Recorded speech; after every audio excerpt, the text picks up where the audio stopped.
Ar-Rahmanir Rahim.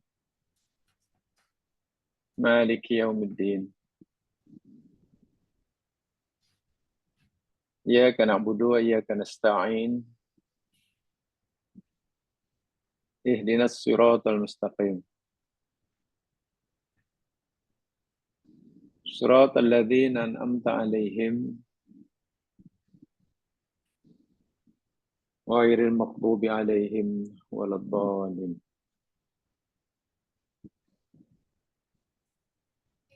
Bismillahilladzi la yadurru ma'asmihi syai'un fil ardi wala fis sama' wa huwas samiul 'alim. Bismillahilladzi la yadurru ma'asmihi syai'un fil ardi wala fis sama' wa huwas samiul 'alim. Bismillahilladzi la yadurru ma'asmihi syai'un fil ardi wala fis sama' wa huwas samiul 'alim. Allahumma anta rabbi la ilaha illa anta khalaqtani. Ana abduka wa ana ala ahdika wa wa'dika mastata'tu. A'udzu bika min syarri ma sana'tu. Laka bi ni'matika alayya. Abu'u bi dzambi faghfirli. Fa innahu la yaghfiru dzunuba illa anta. Rabbi shrah li sadri wa yassir li amri wahlul 'uqdatam min lisani yafqahu qawli.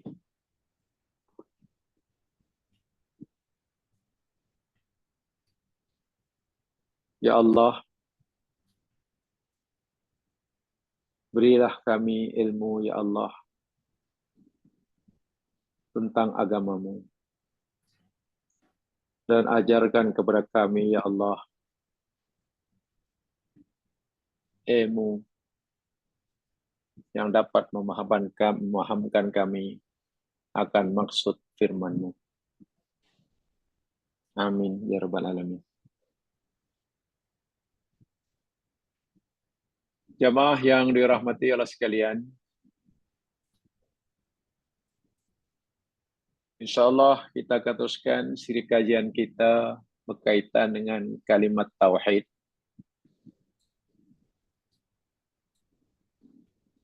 Jika minggu lepas kita telah pelajari tentang makna kalimat tauhid,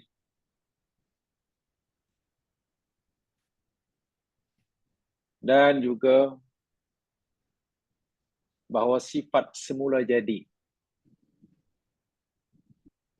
yang Allah berikan pada makhluk ciptaannya, sama ada makhluk hidup yang bernyawa seperti kita, atau makhluk Allah yang kita kata tidak punya akal seperti mana tumbuh-tumbuhan, gunung ganang, air, batu, pasir. Sifat semula jadi semua ciptaan Allah ini yakni tauhid. Mengesakan Allah. Itulah sifat semula jadi yang Allah letakkan pada setiap ciptaannya. Ini bermaksudnya bahwasanya pada hakikatnya sifat semula jadi makhluk ciptaan Allah tidak ada yang kafir. Tidak ada yang munafik. Semuanya yakni mengakui Allah sebagai Rabb-nya. Bahkan semuanya tunduk, patuh dengan segala peraturan yang Allah tetapkan buat mereka. Jadi,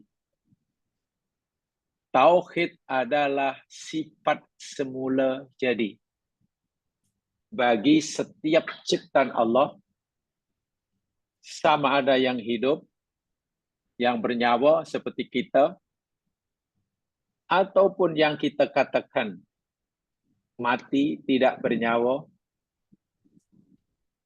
seperti gunung ganang, batu, dan lain sebagainya. Ini berdasarkan firman Allah Subhanahu wa Ta'ala. Saya ingin tegaskan lagi tentang perkara ini. Jamaah boleh lihat dalam surah Al-Isra. Dalam surah Al-Isra, surah yang ke-17, ayat yang ke-44. Ya. Surah Al-Isra, surah 17, ayat 44.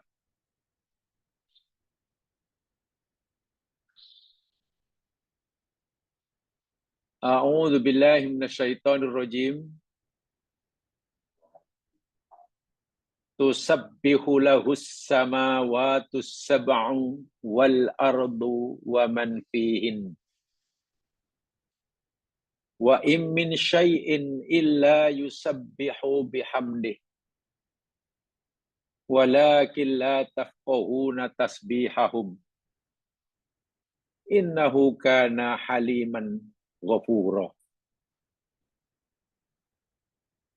Tusabbihu sentiasa bertasbih, menyucikan, lahu baginya, nya Allah. Siapa yang sentiasa bertasbih kepada Allah? As-samawatus sab'u, 7 lapis langit. Wal ardu, dan bumi.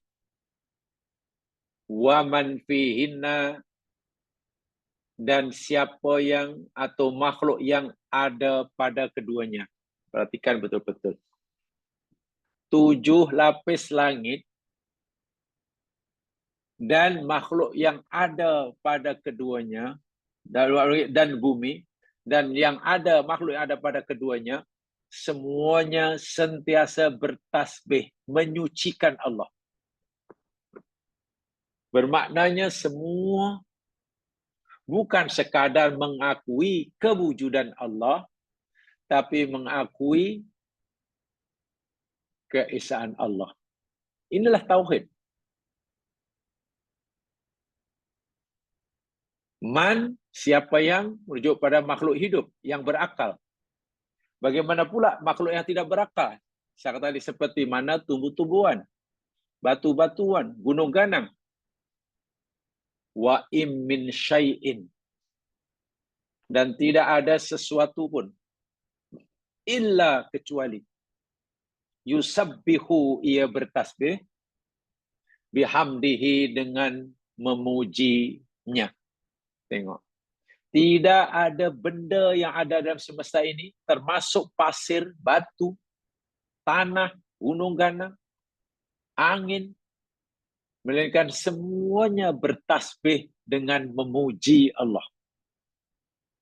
Walakin la tafqahuna tasbihahum, tetapi kamu, kata Allah, kamu manusia, tidak dapat memahami tasbih mereka. Bahawa kita tidak dapat memahami, tidak mengerti bagaimana gunung bertasbih, bagaimana air bertasbih, bagaimana bintang bertasbih, tidak bermakna semua mereka itu tidak bertasbih. Bukankah tasbih itu mana menyucikan Allah? Inilah dalil yang menyatakan, bukti yang nyata, bahawa semua makhluk Allah ini sifat semula jadinya yakni tauhid, mengesahkan Allah. Tidak ada yang tidak mengesahkan Allah. Karena itu fitrah. Karena itu fitrah.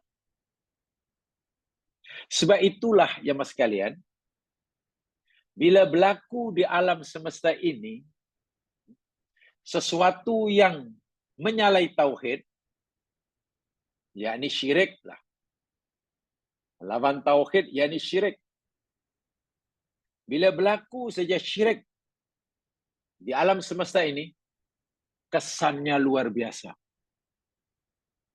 Terhadap langit, bumi, dan segala yang ada di sini, luar biasa. Bila berlaku syirik kepada Allah. Dahsyatnya pula, yang melakukan syirik kepada Allah ini bukannya bumi,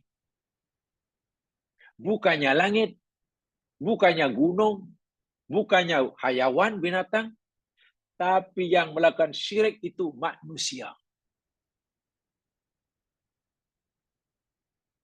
Suatu jenayah yang dilakukan oleh manusia, yang kesan dan akibat kerusakannya sangat dahsyat, yakni syirik. Tidak ada perbuatan manusia yang boleh menimbulkan kerusakan yang dahsyat melebihi daripada syirik kepada Allah. Okeylah kalau ada bom atom dijatuhkan, senjata nuklear dilepaskan, boleh memusnahkan bandar, ya. Boleh menghancurkan bangunan-bangunan di satu kawasan, betul. Gempa bumi boleh meranapkan bangunan, iya. Tapi kesan kehancuran daripada gempa bumi, ya hanya kawasan yang berlaku itu sajalah. Bumi yang lain tidak terkesan apa-apa. Akibat kerusakan yang dilakukan oleh tsunami di Aceh tahun 2004, ya hanya di Aceh dan sebagian semenanjung Malaysia bagian barat, Thailand. Orang Sabah tidak merasa kesannya, orang Jepun tidak mengerti akibatnya. Wah, itu dahsyat. Tapi bila syirik itu berlaku, kesan buruknya bukan hanya melanda di tempat syirik dilakukan, tapi memberikan kesan terhadap bumi, langit, dan isinya. Lihat ayatnya. Firman Allah Subhanahu wa taala di dalam surah Maryam.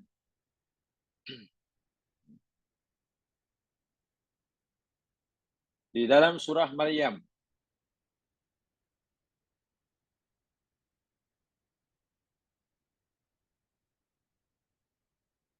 ayat yang ke-90. Surah yang ke-19 ayat 90. Saya ingin sampaikan dahulu tentang bahaya syirik lawan tauhid. Maknanya bila tauhid ini dilanggar, kesan buruknya sangat dahsyat. Dan nanti kita akan pelajari bila tauhid ini diamalkan, akibatnya pun sangat dahsyat. Masuk surga. Tauhid dipegang, akibatnya masuk surga. Tauhid dilanggar, ini kesan dia. Surah Maryam ayat 90. Takadus samawatu yatafattarna min wa tanshaqqul ardu wa tahirrul jibalu hadda. Takadu hampir-hampir as-samawatu langit. Bukan satu, tapi beberapa langit. 7 lapis langit. Hampir-hampir 7 lapis langit itu yatafattarna. Tafattornya itu terpecah. Minhu karenanya. Karena apa? Nanti disebut dalam ayat selepasnya. Watan syakkul ardu. dan bumi terbelah. Wa tahirrul jibalu, dan gunung ganang pun runtuh. Hadda, hancur berkecai. Tengok. Hampir-hampir beberapa langit pecah. Hampir-hampir bumi terbelah. Dan gunung ganang runtuh, hancur berkecai. Pasal apa? Anda'au lirrahmani walada. Ayat selepasnya. Kerana mereka manusia mendakwa, menuduh bahawa Allah yang Maha Pengasih ini punya anak. Subhanallah. Kerana ada manusia yang menuduh Allah punya anak. Nasrani tuduh Allah punya anak namanya Isa. Yahudi tuduh Allah punya anak namanya Uzair. Orang kafir Makkah tuduh Allah punya anak, jadi malaikat-malaikat itu. Mereka kata itu anak Allah. Menuduh Allah punya anak itu syirik terbesar.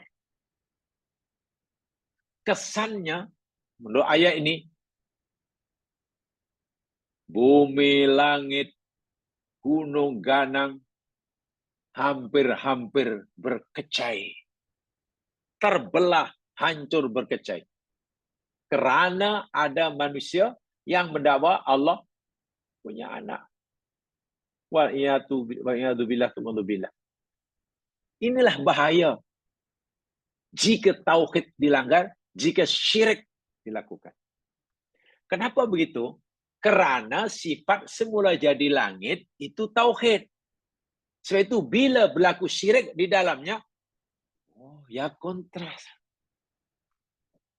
Kontraslah, berlawanan lah. Berlawanan. Itu ibaratnya api dengan minyak, macam mana disurutkan? Huru hara. Contoh mudah. Di Malaysia kita berjalan di dalam berkendaraan, ya ini ikut belah kiri. Belah kiri.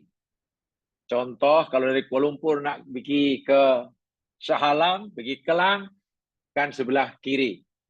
Kiri jalan. Sebelah yang kanan, arah daripada Shah Alam ke Kuala Lumpur. Itu di kita. Sekarang coba kalau kita nak pergi Shah Alam dari Kuala Lumpur, memandu kereta di jalan sebelah kanan. Lawan arus. Berkecai kita dilanggar yang sekalian. Jalan pasti jam teruk. Karena lawan arus. Tawaf di Kaabah, semua keliling berpusing mengiri, arah kiri. Semua kiri, itu pusingan dia.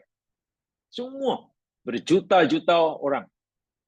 Coba kita, dengan kawan kita 10 orang, tawaf mempusingnya ke kanan. Melawan arus. Susah hidup kita. Menyusahkan yang lain pun, iya. Itu baru melawan arus pusingan tawaf. Baru melawan arus lalu lintas. Alam semesta tauhid. Bila orang syirik, mana melawan sifat alam semula jadi. Sebab itu, langit bumi hampir-hampir. Allah kata hampir-hampir. Terbelah, terpecah, runtuh. Ayat ini mengingatkan kita betapa dahsyatnya kesan buruk yang ditimbulkan akibat berlakunya syirik lawan tauhid. Jadi kalau tauhid tidak ditegakkan, subhanallah, bukan saja pelakunya yang hancur, bumi dan langit pun binasa. Nah, bumi langit binasa. Itu maksudnya. Sebab itulah, jika kesan buruk akibat syirik itu begitu dahsyat, maka kesan baik bagi tauhid adalah dahsyat juga. Masuk surga. Masuk surga. Dan itu, wow, Masya Allah.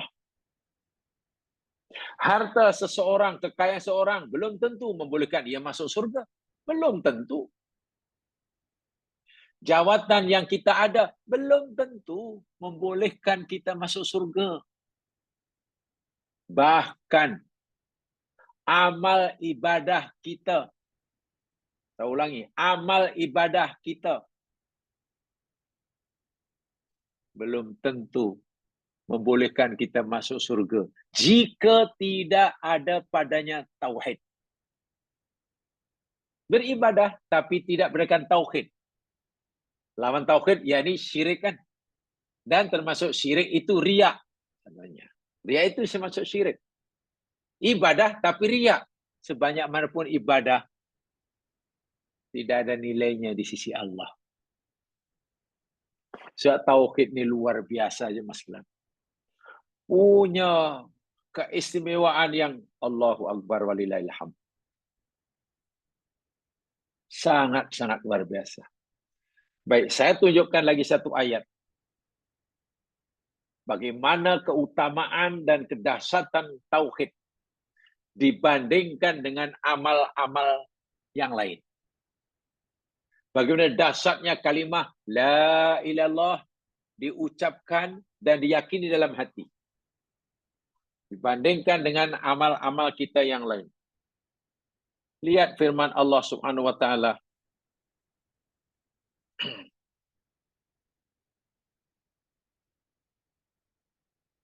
Di dalam surah Fatir. Surah yang ke-35. Surah yang ke-35. Ayat 10.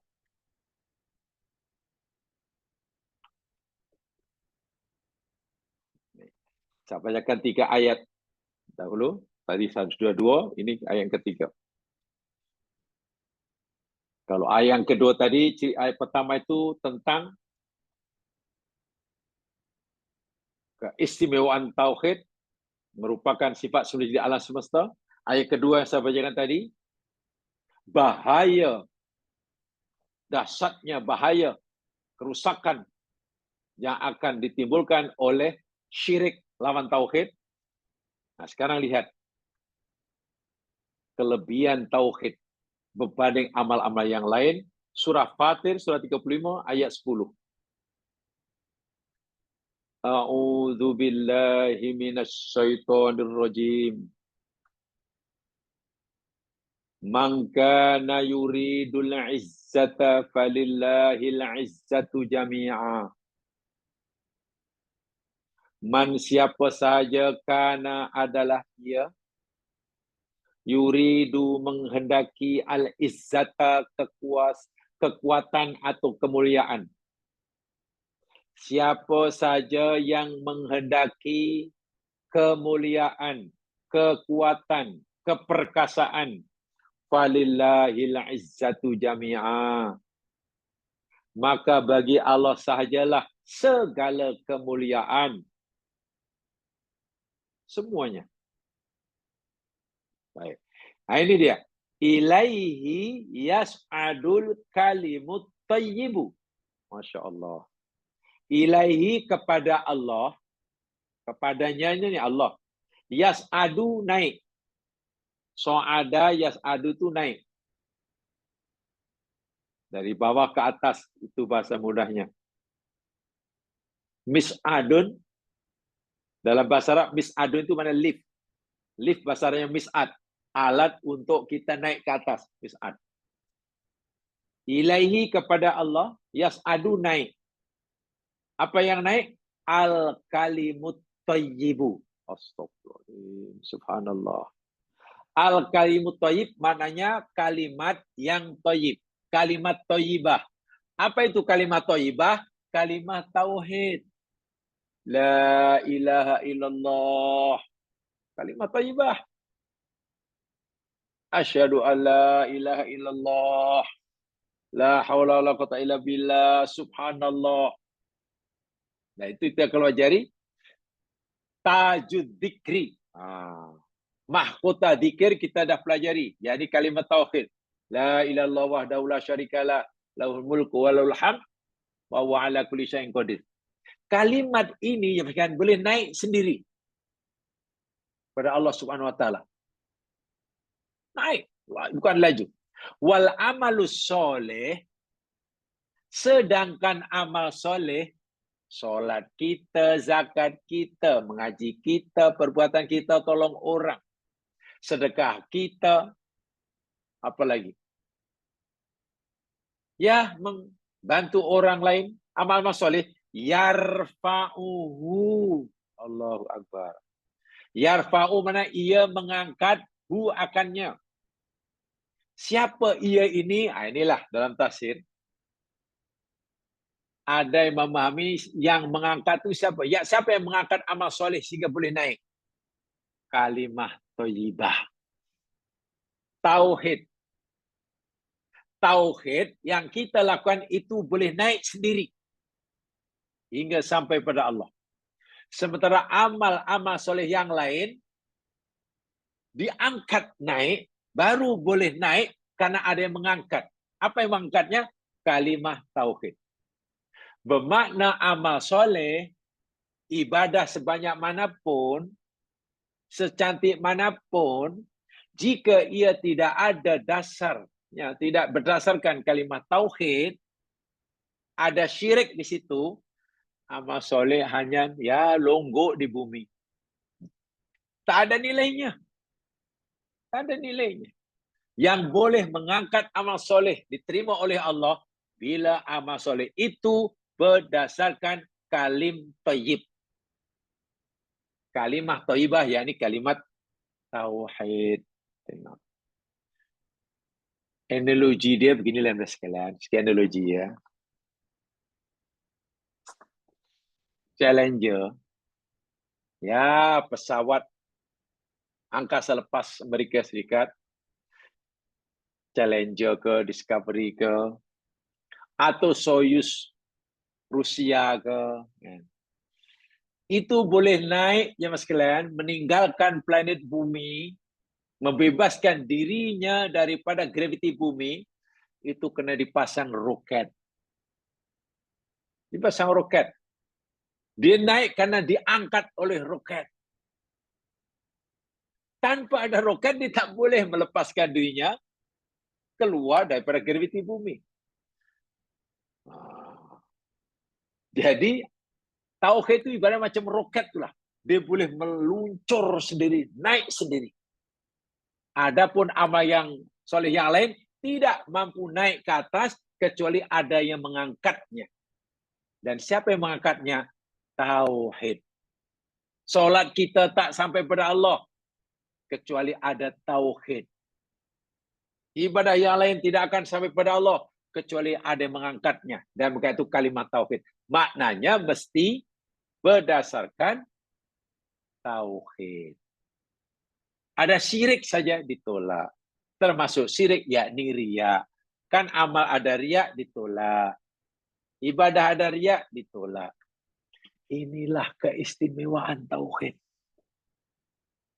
Ia menjadi sifat semula jadi alam semesta ciptaan Allah. Masya Allah. Ia kalimat amal kita yang boleh naik sendiri tanpa ada siapa yang mengangkatnya. Powerful. Sehingga bila tauhid ini dicemari, dirusak, dan rusaknya tauhid jadi dengan syirik, akibat buruknya hampir-hampir dapat memusnahkan alam semesta, kata Al-Quran. Dan dasarnya pula, makhluk yang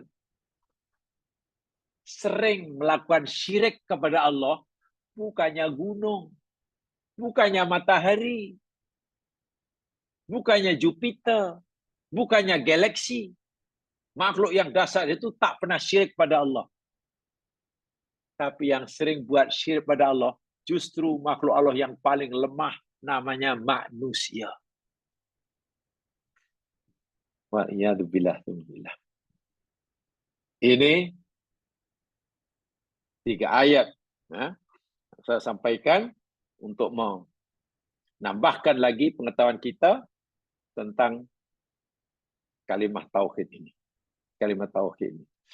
Itu di dunia. Di akhirat tadi saya katakan, orang yang ada tauhid, la ilaha illallah, atau asyhadu alla ilaha illallah, kemudian dipegangi, tidak dicemari dengan syirik, tidak terbatal hingga matinya, Allahu Akbar. Orang ini nasibnya di akhirat bebas daripada kekal dalam neraka. Saya ulangi. Orang yang mati dan ia ada tauhid dalam hatinya, tidak terbatal tauhidnya, kalimat tauhidnya, walaupun mungkin dosanya banyak, dosa karena tak buat apa yang Allah suruh, dosa karena dia tak tinggal apa yang Allah tegah, selagi tauhid yang ada dalam hatinya tidak terbatal, nasibnya di akhirat macam mana? Orang ini bebas daripada kekal dalam neraka. Bukan bebas daripada neraka ya, bebas daripada kekal. Artinya, jika Allah adili orang ini, Allah hisab orang yang banyak dosa ini, dan Allah balas dosanya dengan siksa, ya ia akan disiksa di neraka lah. Tapi tidak kekal. Bila dosanya telah habis dibakar dengan api neraka, maka ia dikeluarkan dari neraka dan masuk surga kerana ada kalimah tauhid. Lain hanya dengan orang yang ketika matinya tauhidnya tidak ada. Batal dah. Kalimah la ilaha illallah, meyakini bahwa Allah satu-satunya Tuhan yang berhak disembah ini sudah terbatal karena syirik. Sebanyak manapun amal baiknya, dia masuk neraka dan kekal. Kenapa kekal? Kan dia banyak amal soleh. Ya, amal baiknya tidak ada nilainya kerana tidak berdasarkan tauhid. Kenapa kekal? Karena syarat untuk masuk surga itu mesti ada tiket. Tiket masuk surga itu yakni kalimah tauhid. Orang yang tak ada kalimah tauhid, mana tak ada tiket masuk surga. Orang yang tak ada amal soleh, tauhid ada, amal soleh tak ada. Maknanya ia tidak ada pendinding dirinya daripada api neraka. Tiket masuk surga dah ada. Tapi pelindung dirinya daripada api neraka tak ada. Karena tak ada amal soleh. Ya, dibakar dahulu di neraka lah. Jadi amal soleh itu secara mudah, ibadah itu secara mudah, fungsinya pelindung. Sesuatu yang melindungi orang itu daripada api neraka. Itu amal soleh. Sebab itu kalau tak ada amal soleh, ya disiksa. Tapi jika ada tauhid, akhirnya keluar dan masuk surga. Adapun bila tak ada tauhid sama sekali, kekal dalam neraka karena ia tidak punya tiket. Walaupun kalimat iman dalam hatinya, tauhid itu mungkin paling lemah sekalipun lah. Dan itu panjang dalam hadis Bukhari ya. Di akhirat nanti, setelah manusia semuanya kebingungan, lalu menjumpailah para nabi. Mereka jumpa Nabi Ibrahim, mohon agar Ibrahim alaihissalam mintalah keizinan Allah untuk memberikan syafaat menolong mereka. Nabi Ibrahim angkat tangan. Dia kata, lastulaha, wahai manusia, aku tak ada hak, aku tak ada kuasa, aku tak mampu nak beri kamu syafaat. Cobalah kamu jumpa Musa. Sebab Musa itu kalimullah. Semua manusia berbondong-bondong jumpa Nabi Musa. Wahai Musa, mohonlah syafaat pada Allah buat kami semua. Nabi Musa, lastu laha. Aku tak layak, aku tak berhak. Aku tak mampu nak beri syafaat pada kamu. Cobalah kamu jumpa Isa. Isa itu Ruhullah. Mungkin Isa boleh bagi kamu syafaat. Semua manusia berbondong-bondong jumpa Nabi Musa, Nabi Isa. Nabi Isa kata, lastulaha, aku tak layak, aku tak mampu nak beri kamu syafaat. Tapi tak apalah, walakin alaikum Muhammad, cobalah kamu jumpa Muhammad Rasulullah. Dia layak. Semua manusia menemui Rasulullah SAW. Lalu Nabi kata, iya, ana laha. Aku layak. Aku layak dan aku diberi izin oleh Allah untuk memberi syafaat pada kamu. Itu Nabi. Lalu apa yang dilakukan oleh Nabi? Nabi pun akhirnya mengucapkan kalimah puji-pujian pada Allah yang Nabi tak pernah ucapkan di dunia, karena Nabi hanya akan ucapkan di akhirat. Jadi Nabi tak beritahu kita apa yang Nabi ucapkan waktu itu. Lalu Nabi sujud lama di hadapan Allah sambil membaca kata pujian itu. Lama Nabi sujud, Allah berfirman pada Muhammad, ya Muhammad irfa' ra'sak. Muhammad, angkat kepala kamu. Sudah, jangan sujud lagi. Angkat, bangun, bangun. Kul yusma'lah. Cakaplah. Berkatalah, ucapanmu akan aku dengar. Sal tu'to, mintalah. Permintaanmu aku akan berikan. Wasfa' tu syafa', mintalah syafaat pada aku. Aku akan beri kamu keizinan untuk memberi syafaat. Wih, seronoklah Nabi. Karena Nabi telah diberi janji oleh Allah, janji oleh sebab itu, lalu Nabi berkata, ya Rob ummati, ummati, ummati, ummati. Ya Allah, umatku tu, ya Allah, umatku. Jadi Nabi mengatakan ummati-ummati itu bukan di dunia aja mas sekalian, tapi nanti di akhirat ketika Nabi memohonkan syafaat kepada Allah. Ada orang kata, dulu Nabi sebelum wafat kata umatku, umatku. Tak betul, tak ada. Tidak ada hadis yang sahih itu. Nabi tak pernah, sebelum meninggal dulu Nabi kata ummati, ummati, umat. Tak. Ucapan ummati lah pada sebuah hari, Nabi ucapkan nanti kala di akhirat.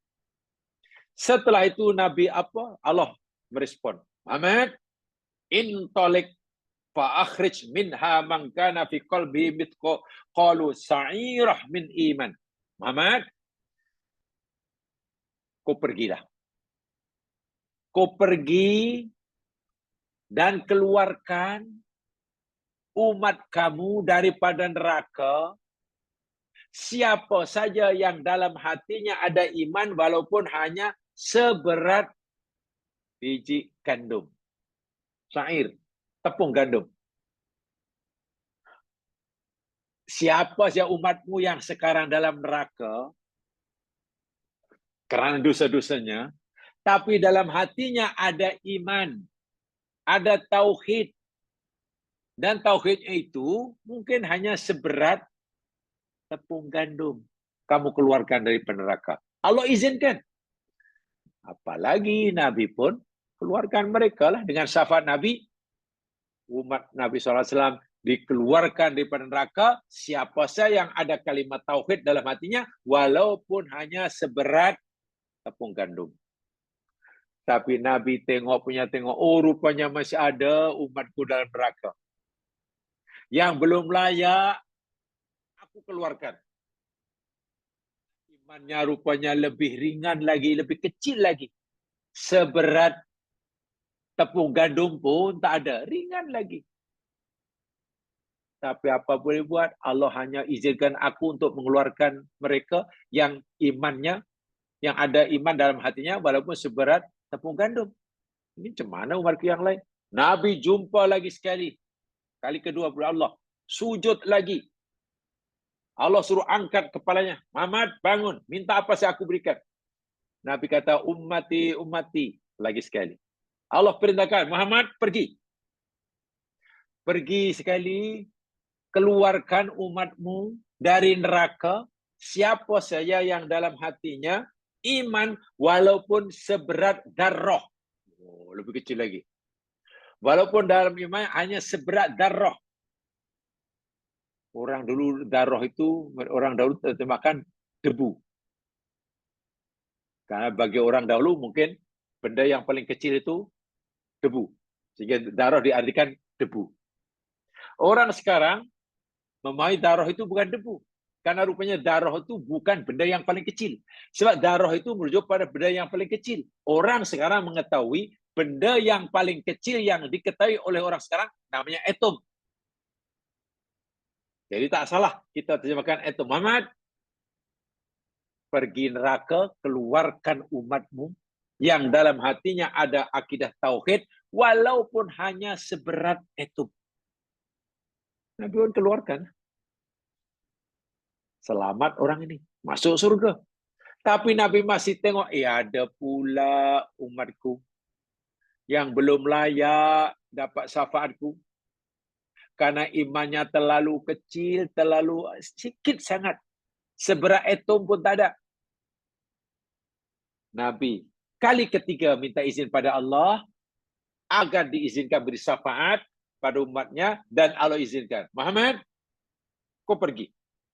Keluarkan umatmu daripada neraka. Siapa saja di antara mereka yang dalam hatinya ada adna mithqalu habbati khardal. Yang dalamnya ada iman, tauhid, walaupun hanya kurang daripada itu. Allahu Akbar. Tak tahulah seberapa. Makna sangat-sangat ringan imannya. Lemah, tapi tak terbatal. Akidah tauhidnya tidak terbatal. Ini masih termasuk orang yang layak dikeluarkan daripada neraka. Allah Subhanahu wa taala begitu memberikan kemuliaan pada Rasul. Ya Rabb, idzan li fi man qala la ilaha illallah. Akhirnya Nabi berkata, ya Allah, wahai Tuhanku, izinkan kepada aku untuk aku memberi syafaat, mengeluarkan umatku daripada neraka. Siapa saya yang pernah mengucapkan la ilaha illallah. Masya Allah. Yang masih hidup di dunia pernah mengucapkan la ilaha illallah, yakin dengan hati hingga mati ucapan ini tidak terbatal. Dan Allah izinkan. Allah berfirman, wa izzati, demi kemuliaanku, wa jalali, dan keagunganku, wa kibriyai, dan kebesaranku, wa azamati, dan keagunganku, la ukhrijanna minha man qala la ilaha illallah. Akhirnya Allah sendiri yang berfirman, sungguh aku sendiri akan mengeluarkan siapa daripada umatmu, wahai Muhammad, yang pernah mengucapkan la ilaha illallah. Subhanallah. Nabi hanya diberi izin oleh Allah 3 kali saja. Golongan terakhir yang Nabi diizinkan Allah untuk mengeluarkan dari neraka, yakni umat Nabi yang dalam hatinya tauhid walaupun hanya kurang daripada darah. Tapi masih ada rupanya. Lalu Allah sendiri berkata, berfirman, Muhammad, demi keagunganku, demi kemuliaanku, demi keperkasaanku, sungguh aku sendiri yang akan mengeluarkan Siapa saja yang masa hidupnya pernah mengucapkan kalimah La ilaha illallah. Ini bermakna jemaah sekalian, orang yang pernah mengucapkan kalimah La ilallah hingga mati, kalimah ini sana tidak batal ya. Allah masih menilai sahajanya masih betul, tak terbatal. Di akhirat, peluang untuk masuk surga itu masih ada. Walaupun mungkin ia terpaksa lama berada di neraka. Yang pasti tidak kekal dalam neraka. Sebaliknya, bila la ilallah ini tidak ada semasa matinya, karena sudah batal semasa hidupnya, ya, can untuk masuk surga ini tertutup sama sekali. Pintu surga tertutup baginya. Wal'iyadu billah. Tsumma na'udzubillah. Dan ini dinyata oleh Allah.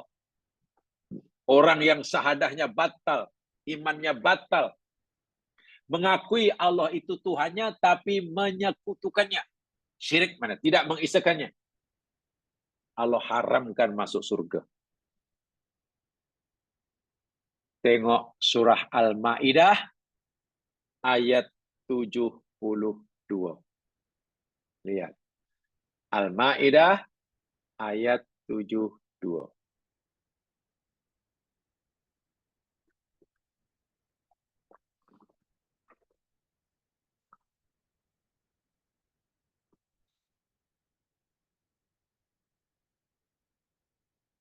A'udzu billahi minasy syaithanir rajim.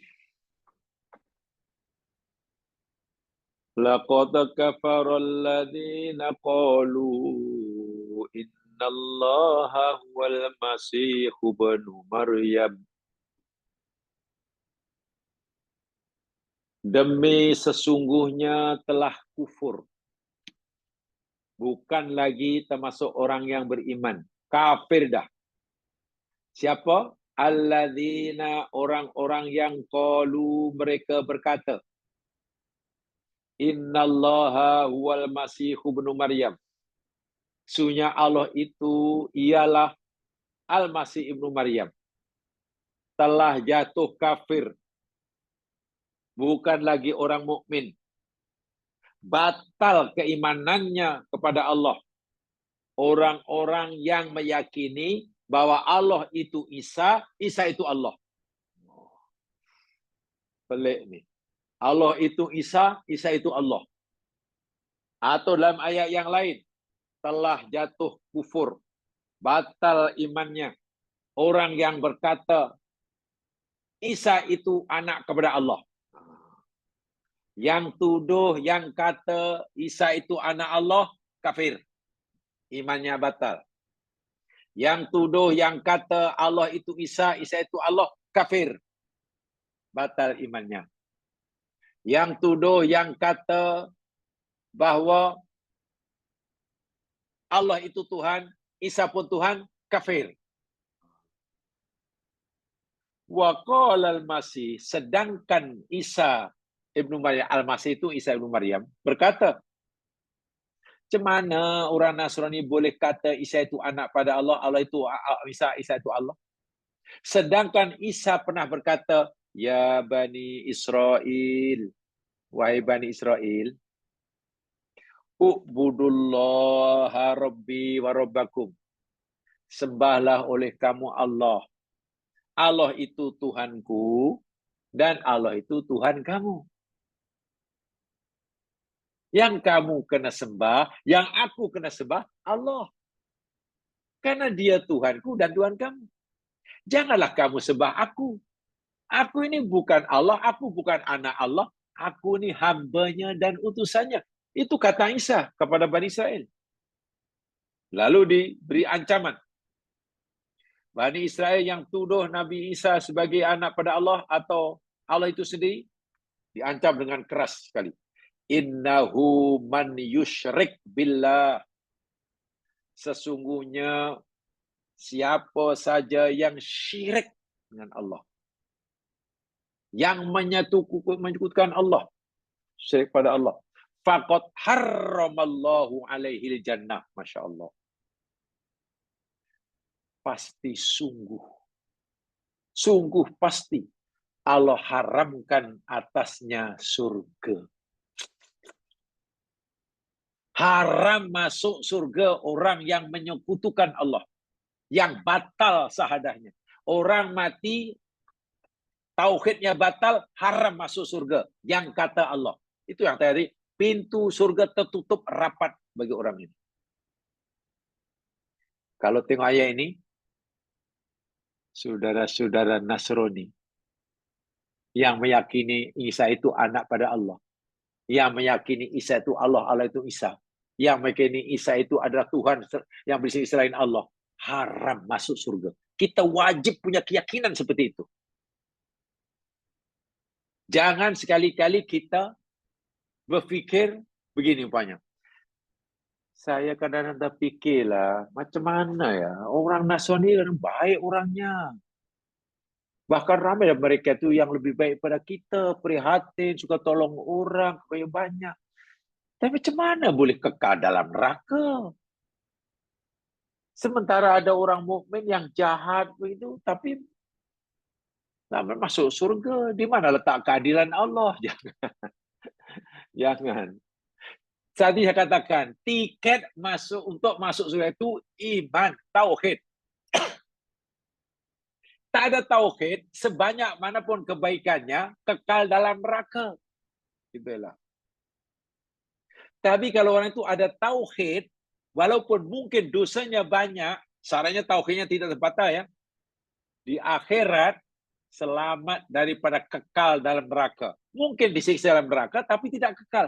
Itu kata Allah, bukan kata kita. Itu kata kita. Saya minta maaf, dulu pernah ada orang meragui katanya. Ada orang ragu, saya pun ragu juga. Macam mana orang sebaik Mother Teresa boleh agama Islam kekal dalam neraka? Mother Teresa itu baik.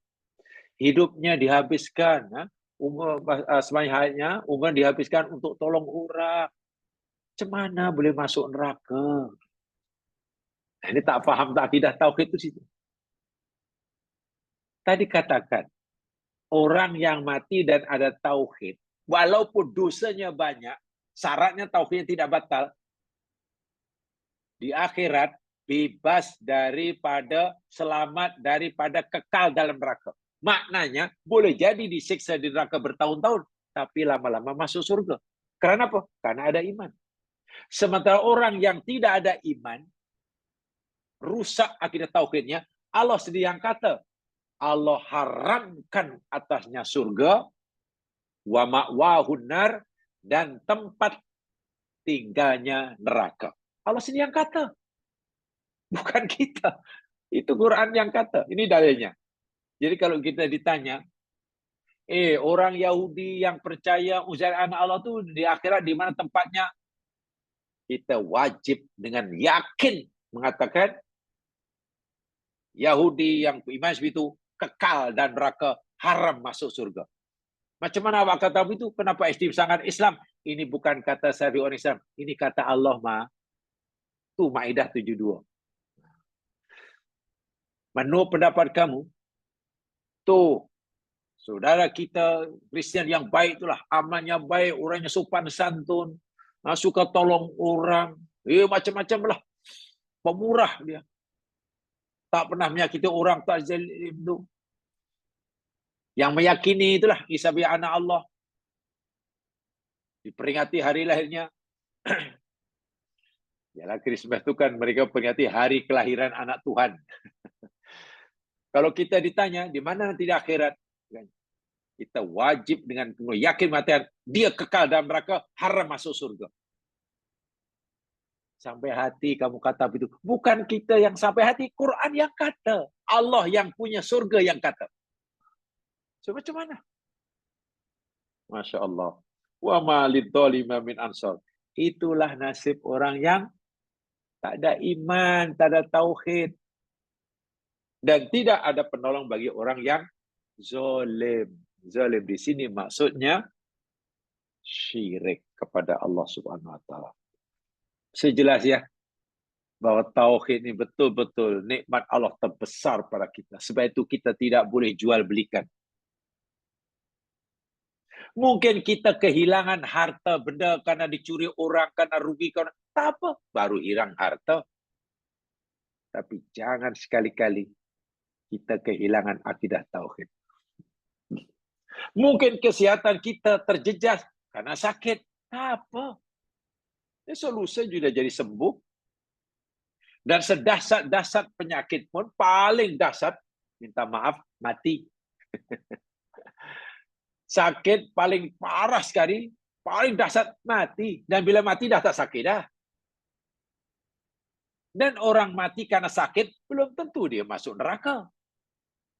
Boleh jadi masuk surga. Bila semasa sakit, ia sabar. Tengok. Karena sakit itu menghapus dosa. Tapi kalau orang terjejas akidahnya, dia sehat, masih sehat, tapi akidahnya terjejas. Dia kaya raya, tapi akidahnya terjejas. Dan mati ketika ia akidahnya ada terjejas, walaupun dia kaya raya, kuda-kudukan, wa'iyadzubillah, ta'udzubillah, neraka tempatnya. Neraka. So itulah orang-orang dahulu, ya mas sekalian, ini pernah kita pelajari dahulu. Dalam Quran banyak diceritakan umat dahulu, umat Nabi Muhammad SAW, rela menghadapi ujian apa saja, seberat apapun, semata-mata kerana ingin mempertahankan akidah tauhidnya. Bekas ahli sihir Fir'aun rela dicincang tangan dan kakinya kerat-kerat hingga mati oleh Fir'aun. Itu bekas ahli Fir'aun setelah meluk agama Nabi Musa. Kenapa? Bagi dia tak apalah. Paling-paling engkau, wahai Fir'aun, paling-paling boleh mengerat tangan dan kakiku. Dan aku akan mati. Ya, akan mati. Aku rela kau cincang tangan dan kakiku. Agar tauhidku selamat. Bagi mereka yang penting tauhidnya selamat. Badan dicincang tak jadi masalah. Sebab kalau dicincang mati dan tauhid masuk surga tanpa hisab. Sebab matinya mati syahid. Tapi coba kalau dia takut. Oh jangan-jangan Fir'aun tak apalah, aku tinggalkan dia lah agama Musa banyak. Karena takut mati, dicincang oleh Fir'aun. Sihat walafiat. Mungkin kaya raya akan hadiah yang diberikan oleh Fir'aun. Tapi kalau dia mati ketika akidahnya hilang, neraka kekal abadi. Inilah betapa mahalnya nilai tauhid yang Nabi ajar pada kita, yang sekarang kita alhamdulillah telah memilikinya. Kita sudah berikrar asyhadu alla ilaha illallah.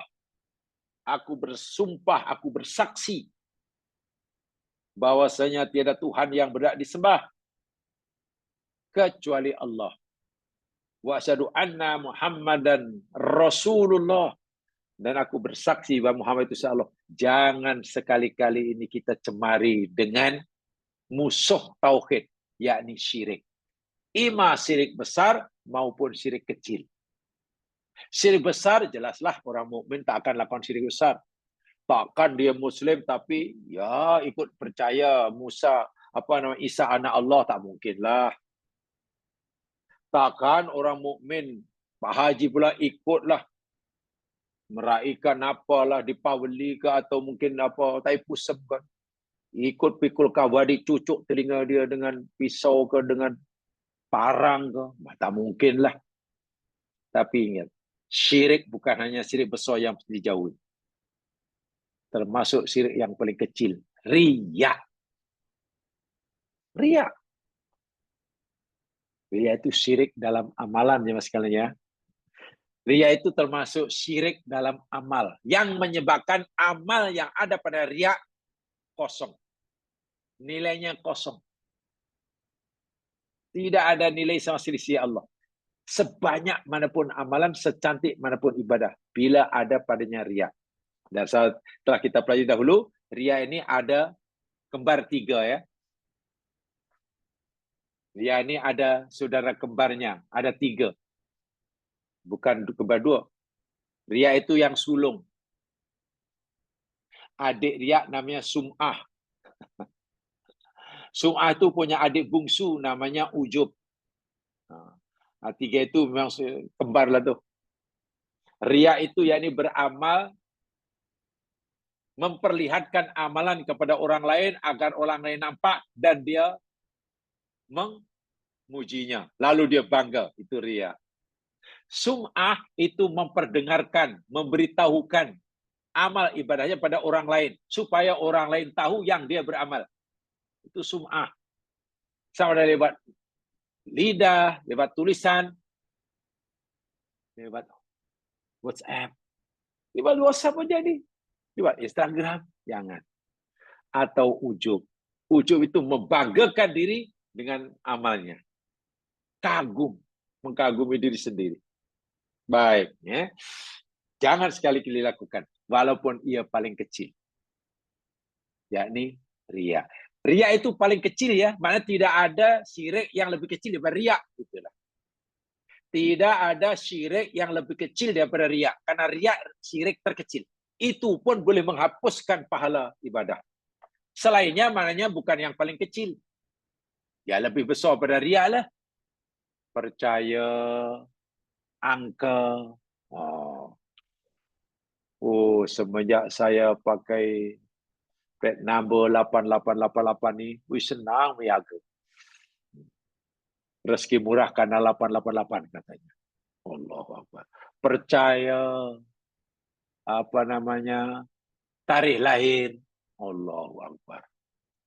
Percaya tenung nasib. Ya sui lah, feng shui itu lah. Percaya position pintu kurang sengit 1 degree ke bagaimana? Kena disengitkan degree. Ya, bahasa mudahnya percaya kepada astrologi lah, itulah.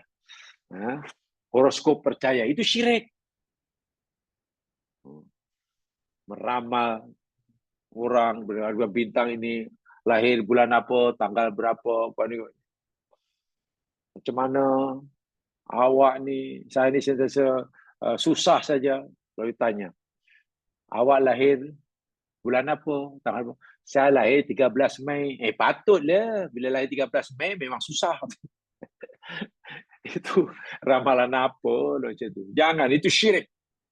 Saya telah nyatakan itu hari dalam fatwa kerajaan Arab Saudi yang telah lama dikeluarkan, orang yang membaca buku-buku tentang astrologi ini, horoskop ini, membaca saja tanpa meyakini kalau lahir bulan ini begini, tarikh ini begini, akan begini. Membaca ya tanpa mempercayainya, hukumnya dosa. Bila kita baca dan meyakininya, jatuh syirik.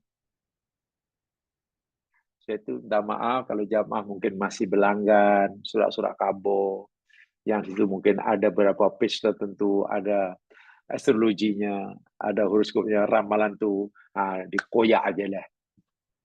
Apa ya, ada surat khabar. Saya pun dah lama, dah puluhan tahun tak baca surat khabar. Kalau yang free ada, kan handphone free aja. Buat apa lah beli? Apa ya, surat khabar yang ada kawan beritahu. Testa, bukan testa ya. Testa ke apa yang ada ramalan. Itu tak boleh itu. Tak boleh. Baca je tanpa meyakininya, dosa. Kalau baca dan yakin, syirik. Sayangi. Ya, kalau badan kesehatan tidak karena sakit, itu biasa. Kecil aja. Kalau kita punya barang lalu hilang, itu kecil aja. Kalau kita menanam buah-buahan, sepatutnya dah menuai, tapi dibus semua, itu kecil. Yang terjelaskan hanya hasil mahsul tanam, rezeki Allah kecil. Niaga rugi, biasa. Apa yang ada hilang, yang dicari tak dapat, kecil. Karena yang terancam yakni hanya keperluan hidup kita. Jangan sekali-kali kita merelakan yang terancam itu akidah tauhid kita. Itu poinnya. Baik, ya Mas sekalian, sekarang coba lihat pada nota. Saya ingin bacakan nota yang ringkas ini. Karena 2 siri saya telah menyampaikannya agak panjang lebar tentang tauhid ini. Nah, ini nota ringan saja. Saya baca apa adanya. Keutamaan kalimat tauhid. An Mu'ad bin Jabal radhiyallahu an. Dirawikan daripada Mu'adz bin Jabal. Ini sahabat Nabi. Kekasih Nabi. Termasuk sahabat Nabi yang Nabi paling sayangi. Namanya Mu'adz bin Jabal. Beliau ini pernah dilantik oleh Nabi menjadi utusan, kalau bahasa sekarang jadi duta lah. Pertama yang Nabi utus ke negeri Yaman untuk berdakwah. Sahabat Nabi yang pertama sekali Nabi utus ke Yaman untuk menjauhkan agama Islam, Mu'adz bin Jabal. Kisahnya luar biasa orang ini. Dia berkata, Nabi bersabda, "Man kana akhiru kalamihi la ilaha illallah dakhalal jannah." Man kana sesiapa sahaja adalah ia akhiru kalamihi, akhir ucapannya atau ucapan terakhirnya sebelum mati maksudnya, la ilaha illallah dakhalal jannah, ia masuk surga. Ia masuk surga. Ini ayat ini kalau kita fahami sepintas lalu memang membingungkanlah. Membingungkan. Nanti saya jelaskan. Siapa yang akhir perkataannya sebelum mati la ilaha illallah, itu ucapan terakhir sebelum matinya, Nabi kata dakhalal jannah, ia masuk surga. Hadis ini sahih riwayat Abu Daud. Baik, saya bacakan dahulu apa dalam nota ini sebelum kita menjelaskan nanti lebih jauh apa makna sebenarnya. Karena mungkin kita akan kata semudah itukah masuk surga? Hanya dengan melafazkan la ilaha illallah sebelum mati terus masuk surga. Kalau begitulah pemahamannya, nanti orang akan sesuka hatilah buat maksiat bermaharajalela. Tak takut dosa, buat dosa banyak-banyak. Nanti rasa-rasa sakit dan mati, la ilallah aja. Sudah berhenti, la ilallah. Pastikan yang terakhir, la ilallah, masuk surga. Mungkin ada orang memahami salah seperti itu. Bahaya itu ya. Nanti kita uraikan di belakang nanti. Qala Sufyan bin Uyainah bin Abi Imran Maimun Al-Kufi. Sufyan bin Uyainah. Yang sekalian, Sufyan bin Uyainah ini salah seorang guru Imam Asy-Syafi'i. Hebat ini orang. Salah seorang daripada guru Imam Asy-Syafi'i, Muhammad bin Syafi'i, nama dia Sufyan bin Uyainah. Hebat orangnya. Ada lagi namanya Sufyan Ats-Tsauri, yaitu kawan debat. Kalau sama sekarang, kawan bertukar-tukar pikiran. Syafi'i. Jadi Syafi'i kalau suka bertukar pikiran dengan Sufyan Ats-Tsauri. Sufyan bin Uyainah bin Abnan Maimun Al-Kufi. Dia orang Irak, orang Kufah. Ya, lahir pada tahun 107, meninggal 198 Hijriah. Atau tepatnya lahir tahun 725 Masehi, meninggal 814 Masehi. Apa kata beliau? Ma an'amallahu ala abdin minal ibadi nikmatan a'zama min an arrafahum la ilaha illallah. Ini kata Sufyan Ats-Tsauri. Ma'an amallahu, tidaklah Allah memberikan nikmat ala abdin minal ibadi, ke atas seorang hamba dari hamba-hambanya. Nikmatan, suatu nikmat. A'zama, yang lebih agung. Min an arrafahum, daripada dia perkenalkan Allah kepadanya la ilaha illallah. Maksudnya apa? Nikmat teragung, nikmat terbesar Allah yang Allah anugerahkan pada hambanya, yakni Allah perkenalkan hamba itu dengan kalimat la ilaha illallah. Nikmat Allah kepada kita jumlahnya tidak terkira. Allah sendiri bagi tahu kita, wa in ta'uddu nikmatallahi la tuhsuha. Bila kamu nak mengira nikmat Allah, tak terhitung.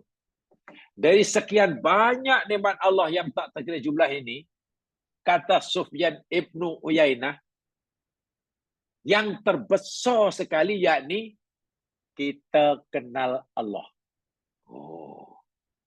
Kita faham kalimah la ilaha illallah. Itu nikmat terbesar. Minta maaf. Contohnya yang agak ekstrim. Jika katalah orang itu semasa hidupnya Allah hanya bagi nikmat satu ini, kenal Allah, faham la ilallah, lalu dipegangi hingga mati, walaupun dia tidak ada nikmat lain yang Allah berikan, ia sentiasa sakit, tak pernah sehat, umpamanya. Dia miskin, tak pernah kaya. Ia susah, tak pernah senang, katakanlah. Ia rugi, tak pernah untung, katakanlah macam itu. Susah sepanjang hayat. Nikmat-nikmat Allah tak ada yang... Tapi ia kenal Allah. Dia faham la ilallah. Kemudian mati, tempatnya surga. Karena itu dia nikmat terbesar. Sebaliknya, umpamanya, sepanjang hayat, ia sehat, tak pernah sakit. Kaya, tak pernah miskin. Senang, tak pernah susah. Untung, tak pernah rugi. Berjaya, tak pernah gagal, umpamanya. Macam-macam adalah. Kendaraan daripada kendaraan darat, laut, udara ada. Jenis kereta ada. Mulai pada kereta apa yang paling mahal hingga kereta lebu dia ada. Walaupun kita lebu tak dinaiki, hanya untuk koleksi aja. Lah orang kalau terlalu kaya zaman kita lebu pun dibeli, bukan untuk dituangi. Ya sebagai koleksi, dipajang di sebelah rumahnya, cantik. Ya udah kaya kan macam mana. Tapi walaupun nikmat-nikmat yang baik itu Allah berikan, dia tidak mengenal Allah, dia tak ngerti la ilaha illallah, mati dalam keadaan buta tentang la ilaha illallah, di neraka. Itu nikmat teragung terbesar, yakni Allah perkenalkan kita kepada kalimah la ilaha illallah. Ini pertama. Betapa pentingnya kita mengetahui, mengenal, paham tentang apa itu la ilaha illallah. Selama ini kita sudah rajin membacanya. Sudah menjadi ya capan bibir kita lah la ilaha illallah. Sekarang kita coba memahami apa maksudnya. Itu paling agung. Baik. Islam merupakan agama yang mudah. Ya, paragraf berikutnya. Islam merupakan agama yang mudah. Namun tidak boleh dimudah-mudahkan. Agama Islam agama mudah, tapi jangan dimudah-mudahkan. Macam melecehkan pula. Dengan beriman kepada Allah Subhanahu wa taala dan Rasul-Nya, maka sudah orang itu dikategorikan sebagai orang Islam. Tengok. Mengucap la ilaha illallah Muhammad Rasulullah, orang ini sudah dikategorikan, dianggap, diperlakukan sebagai orang muslim, orang mukmin. tak boleh diganggu, tak boleh dirampas hartanya, tak boleh dihina, dilindungi keselamatan dirinya. Wajib kita perlakukan dia sebagai orang Muslim. Semalam dia masih orang kafir, katalah. Atau katalah semalam bukan kafir biasa, ketua kafir, katalah. Ya akan ada jawatan kan. Mungkin jadi ketua SAMI ke apa ke.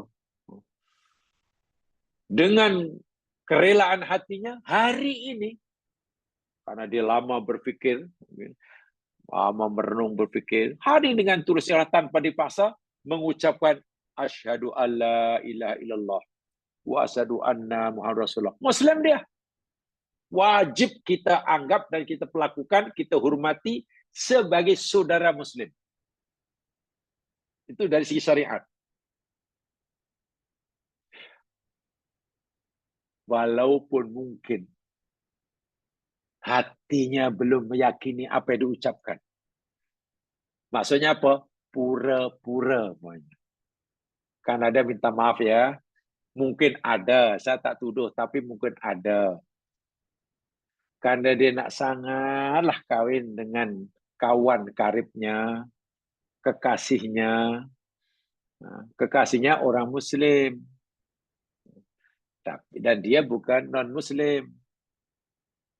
Karena dia nak sangat kawin, tak apalah. Syarat untuk kawin mesti sama agama lah. Saya kena, you kena masuk Islam, tak apalah. Akhirnya masuk Islam. Mengucap berkalimah syahadah. Walaupun niatnya katakanlah 100% hanya nak memenuhi syarat perkawinan supaya boleh kawin dengan kekasihnya.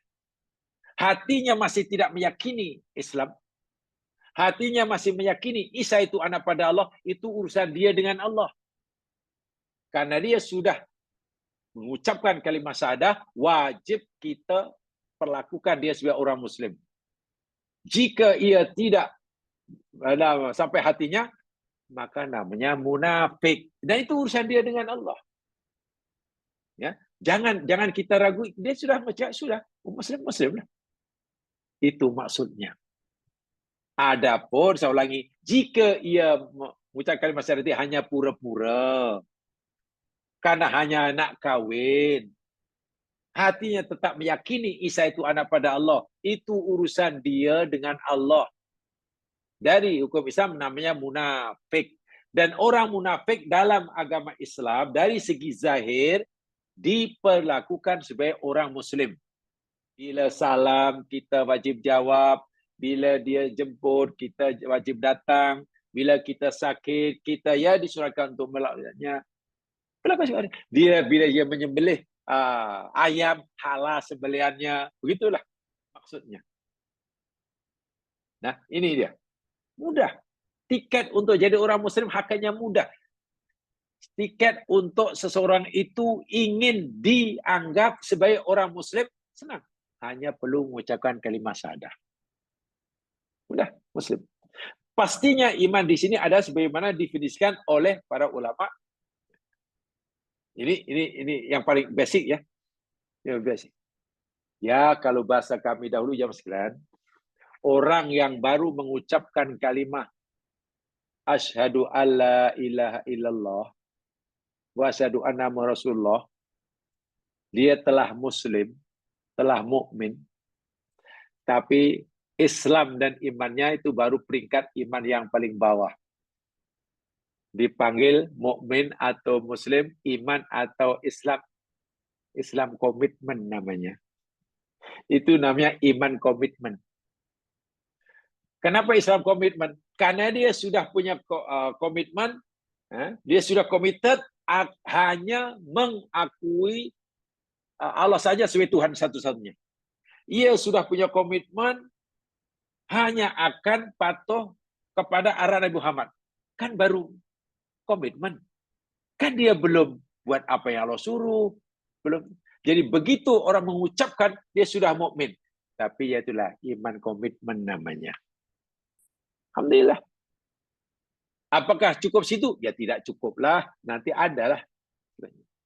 Tapi dia sudah masuk dalam kumpulan, dalam golongan yang diakui Allah sebagai orang mukmin. Sama ada dia mengucapkannya itu ikhlas atau pura-pura. Itu sudah bukan lagi urusan kita. Dia nak ikhlas ke, nak pura-pura, bukan lagi urusan kita untuk mempersoalkannya. Itu dah jadi urusan dia dengan Allah.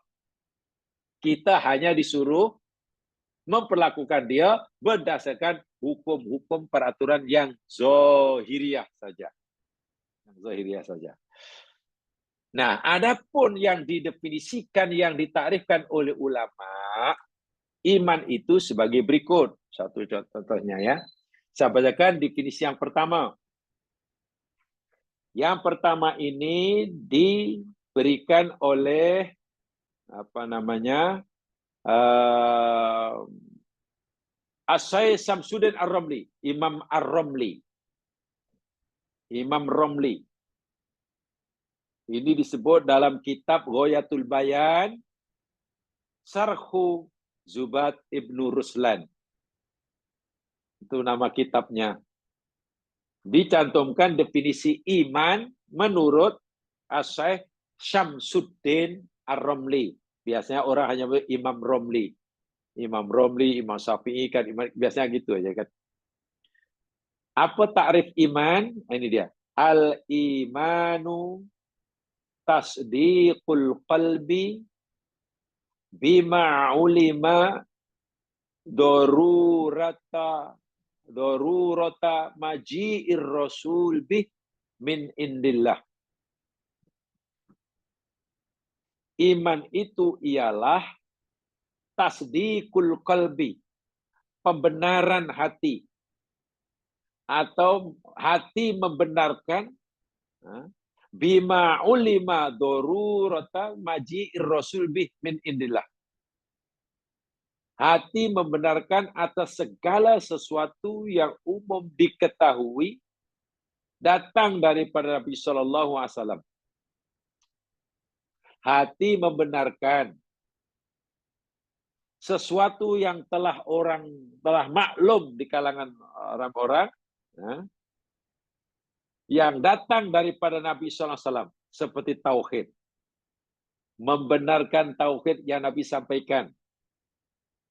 An-nubuwah, membenarkan kenabian. Nabi cita, aku ni Nabi, Musa itu Nabi, Nabi itu begini-gini, utusan Allah. Kita meyakini.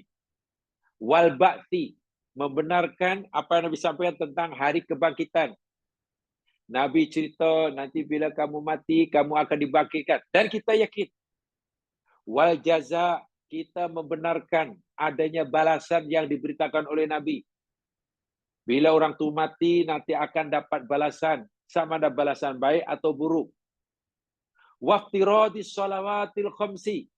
Dan meyakini, membenarkan bahwa solat 5 waktu itu fardu, wajib dilakukan. Wazakati, membenarkan, meyakini kefarduan, kewajiban bayar zakat. Wasaumi, berpuasa. Wal haji, dan haji. Maka itulah namanya iman.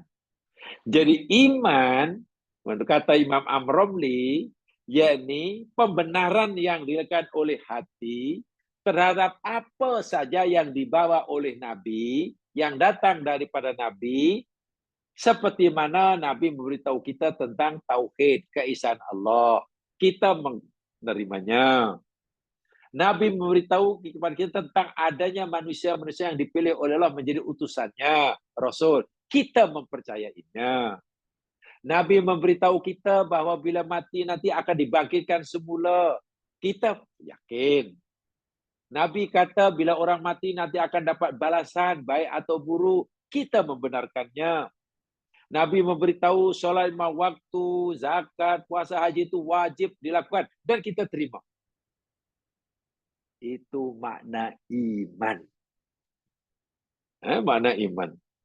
Jadi begitu orang mengucapkan asyhadu alla ilaha illallah, aku bersaksi bahwanya tiada Tuhan yang berhak disembah kecuali Allah. Bukan sekat mengakui keesaan Allah, tapi juga mengakui, itu namanya tauhid, mengakui kenabian para nabi yang diutus oleh Allah. meyakini berita yang dikatakan oleh Nabi tentang hari kiamat lah, hari pembalasan lah, hari apa, semuanya lah. Wal muradu bitasbigi qalbi id anuhu wa qabuluhu. Sedangkan yang dimaksud dengan tasdikul qalbi, pembenaran yang dikatakan oleh hati, yakni dengan tunduk dan menerimanya. Tunduk dan menerimanya. Atau menerima dan tunduk. Sebab kalau kita hanya menerima tapi tak tunduk, tak patuh, imannya cacat. Iman cacat. Kalau hanya tunduk, menerima tapi tak tunduk. Mana menerima apa? Karena terpaksa. Sebenarnya saya terima lah, tapi saya rasa macam tak puas hati lah. Kalau kami tolak dosa, tapi terima lah. Tapi saya malas nak tunduk, tak buat, nak buat, itu imannya terjejas.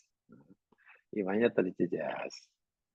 Tuh, definisi yang pertama diberikan oleh Samsuddin Ar-Romli. Di sini mana mencakupi bila sebut iman, mana bukan hanya meyakini keesaan Allah semata-mata, tapi juga meyakini kerasulan para rasul.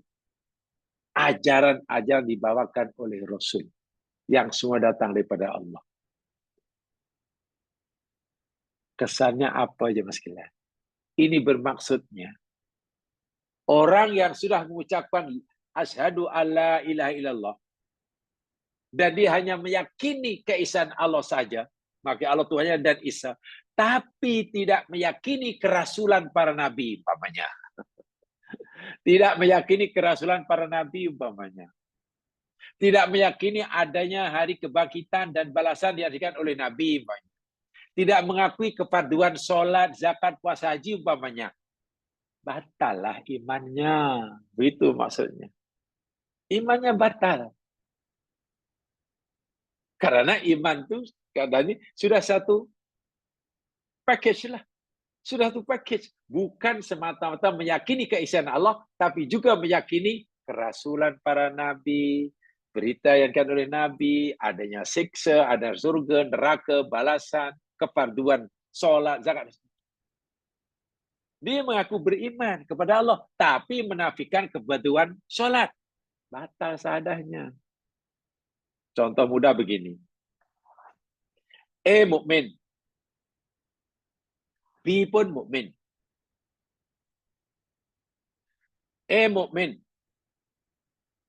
Tapi tidak melakukan solat fardu. Dia tak buat solat 5 waktu. Ditanya, awak Muslim? Ya, saya Muslim. Dan awak tidak sembahyang 5 waktu? Tidak.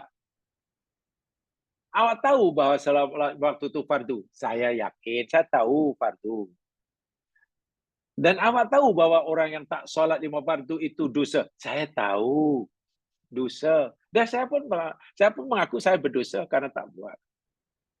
Tapi kenapa tak buat? Kalau sedang kamu tahu itu dosa, yalah, tahulah malas.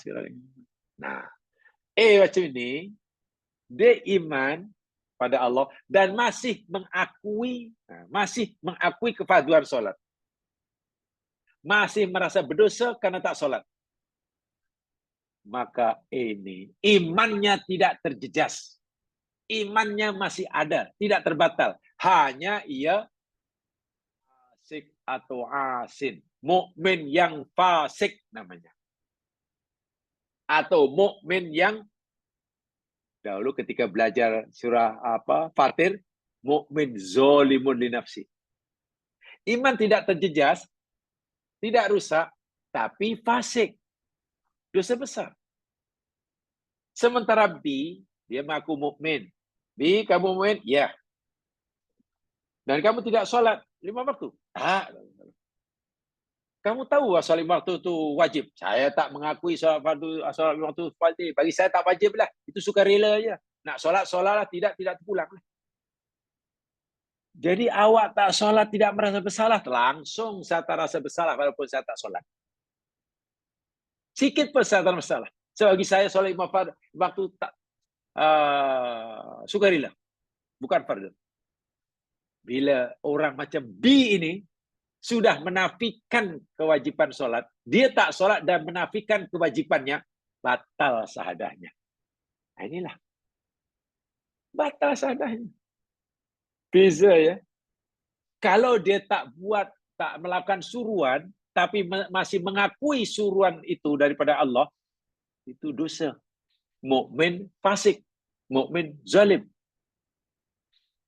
Tapi bila ia tidak melakukan suruhan Allah dan menafikan kewajibannya, batal sahadahnya. Apa saya suruhan? Yang surah yang wajib ya, yang wajib khasnya.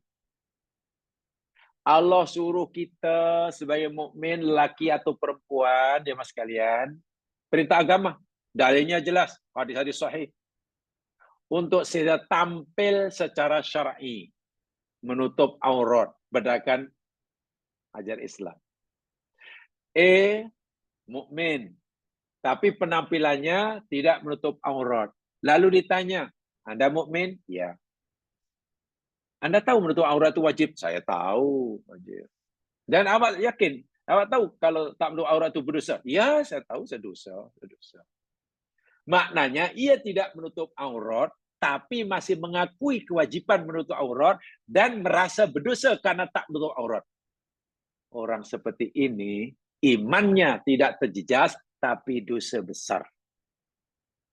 Namanya mukmin fasik, mukmin zalim di nafsi. Adapun jika contoh kedua adalah Anda mukmin, ya. Kenapa Anda tidak menutup aurat? Ya, saya pikir menutup aurat ini sukarela aja. Rimaslah bagi saya. Suka hati aku lah. Mau tampil apalah, tampil aku lah. Jadi kamu tidak mengakui bahwa menutup aurat itu perintah wajib. Saya tak pikir itu wajib, itu sukarela aja lah. Itu fashion aja. Terpulanglah. Kalau kamu nak tutup, tutuplah. Kalau aku tak nak lah. Itu mungkin orang Arab, budaya Arab je lah. Bagi kita lain. Bila ia sudah menafikan kewajiban perintah, wal'iyadzubillah, hati-hati. Sahadahnya terbatal. Disinilah bahayanya. Jika masih mengakui kewajiban perintah tadi, mengakui berdosa bila tak buat, sahadahnya tidak batal, tapi dosa besar. Bila tak buat perintah Allah, tapi sudah menafikan kewajibannya, sahadahnya terbatal. Bukan hanya dosa besar, sahadah terbatal. Sedangkan bila orang itu sahadah terbatal, maknanya Allahu Akbar, risikonya sangat berat. Pertama, bila ia mati dan sahadahnya masih terbatal, Quran tadi sudah jelas kita bacakan tadi ya. Harrama alaihi. Lalu apa makna kehidupan? Apa maknanya hidup kalau begitu keadaannya? Keduanya, selagi sahadahnya berstatus batal menurut Allah, amalan-amalan kebaikan, nilai kekuatan itu tidak ada nilainya di sisi Allah. Sana itu contoh. Adam berdosa, betul. Melanggar larangan Allah, iya. Tapi Adam mengaku bersalah. Melanggar larangan Allah, mengaku berdosa, bersalah, tak sepatutnya buat. Adam bukan menolak larangan Allah. Dia telanjur dan mengaku bersalah karena melanggar. Iman Adam tidak terjejas.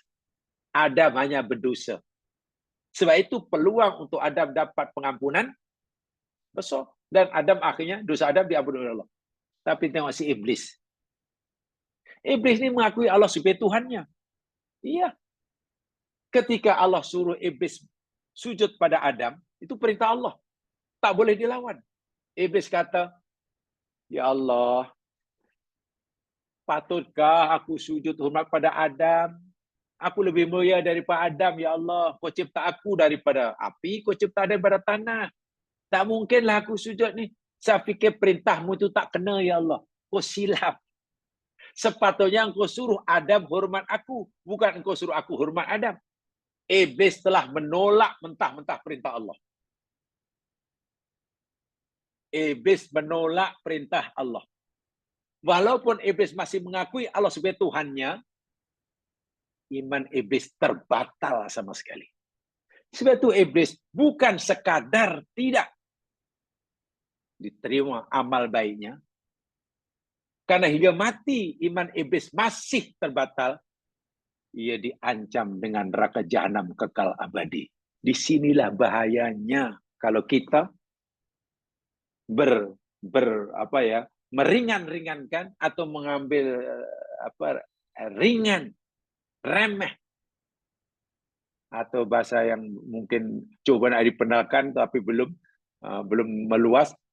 Bila orang suka mengambil enteng tentang masalah keimanan, berat sekali. Kalau itu perintah, buatlah. Jangankan yang wajib.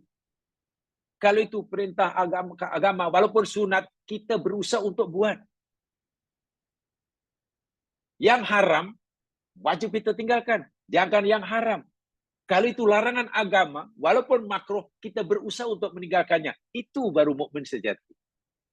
Sebab meremeh-remehkan, menganggap enteng perintah agama, sehingga kita abai, menganggap remeh larangan agama, kita khawatir tanpa kita sedari boleh membatalkan syahadah kita. Dan batalnya syahadah itu mana satu kecelakaan, kebinasaan yang wa'iyadzubillah. Sebab Quran ayatnya telah kita bacakan tadi, Allah haramkan orang yang masuk surga dan tempat tinggalnya neraka kekal abadi. Kan itu kebinasaan yang luar biasa. Tadi di awal saya katakan, orang mati tapi imannya ada, walaupun nikmat yang lain tak punya. Hidup hanya susah, sakit tak pernah sembuh, tak pernah sehat, susah tak pernah senang, miskin tak pernah kaya. Tapi ketika matinya, dia masih punya iman, tempatnya surga. Sementara hidup macam-macam ada, semuanya ada, tapi kita mati iman tak ada, neraka tempatnya. Itulah harta termahal, nikmat termahal, kata guru Imam As-Syafi'i, Sufyan bin Uyainah. Apa dia? Kenal Allah. Kenal la ilaha illallah. Memiliki, berpegang teguh dengan la ilaha illallah. Ya rahimakumullah. Mungkin itu saja yang sempat saya sampaikan malam hari ini. Ya, hanya sempat membaca satu definisi saja. InsyaAllah nanti kita akan teruskan. Khasnya sabda Nabi yang mungkin kita perlu dalami makna sebenarnya. Apa yang dimaksudkan oleh Nabi, siapa yang akhir perkataannya la ilaha terus masuk surga ini? Semudah itukah masuk surga? Ini perlu kita cermati ya pemahamannya. Kalau tidak nanti kita khawatir ya. Kita khawatir nanti orang akan menganggap mudah, agak menganggap remeh. Dan ini. Sementara itu saja yang sudah saya sampaikan. Yang benar pada Allah jua, yang silap kelemahan saya sendiri. Mudah-mudahan Allah Subhanahu wa taala mengampunkan segala kesalahan kita dan selalu membimbing kita ke jalan ridhonya. Dimanapun kita berada, dalam keadaan apapun kita wajib terus berusaha mempertahankan, berpegang teguh dengan kalimat la ilaha illallah. Jangan sekali-kali kalimat ini kita cemari. Kita cemari, kita nodai, wa'iyadzubillah kita hilangkan hanya karena kepentingan dunia sesaat. Itu kerugian yang luar biasa. Mungkin nafsu kita sering menguasai kita, setan sering mengalahkan kita, karena kita terlalu terpesona, tergoda dengan kehidupan dunia yang sementara. Bukan kekal, sementara. Yang bila-bila masa kita boleh, jadi akan dipanggil oleh Allah. Bila iman menjadi taruhannya. Itu luar biasa, penyesalan yang, kerugian yang luar biasa. Sebab Al-Quran mengatakan, siapa yang tidak punya iman, batal tauhidnya, Allah haramkan surga baginya dan kekal di neraka. Wa iyadzubillah. Kita mohon pada Allah agar Allah sentiasa membimbing kita di jalan ridhonya dimanapun kita berada, dalam keadaan apapun kita, mau sesak, mau susah, mau senang, mau sehat, mau sakit, mau kaya, mau miskin, mau berjaya, mau rugi, itu tak apa. Itu masalah kecil bila dibanding dengan keimanan yang boleh menyelamatkan kita daripada api neraka. Itu saja, kurang lebih dimaafkan. InsyaAllah kita berbincang tentang yang lain. Subhanakallahumma wa bihamdika asyhadu an la ilaha illa anta astaghfiruka wa atubu ilaik. A'udzu billahi minasyaitonir rajim. Wal 'ashr. Innal insana lafi khusr illa alladziina aamanu wa 'amilus shalihaat wa tawashaw bil haqq wa tawashaw bis sabr. Assalamualaikum warahmatullahi wabarakatuh. Waalaikumsalam warahmatullahi wabarakatuh.